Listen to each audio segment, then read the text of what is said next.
সরে সেদিকে তাকিয়ে বিশাল উচ্চতা ডিঙিয়ে লাফ দিয়ে বলেছি রে, আনো না হলে যাবো ছেড়ে।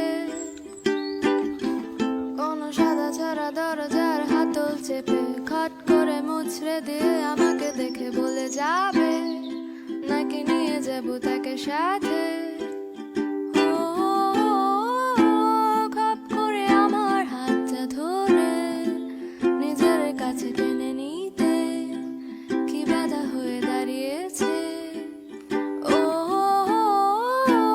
না দেখে শুনে কিছু জানিয়ে নিজে আড়ালে লুকালে আমাকে তুমি ডুবালে। আমি কার পিছে নিজের জন্য যাব কেটে।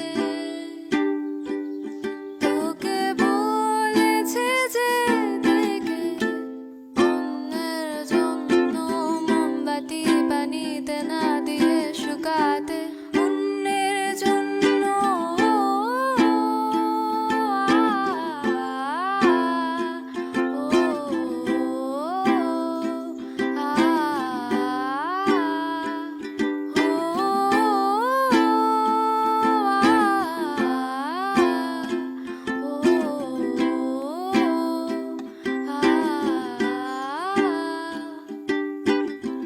ভুল করে তুমি একটা দেশলা হাতে চুলার আগুন তার কাছে যেতে গিয়ে গেলে পুড়ে, আমি না হলে জ্বলে যেতে।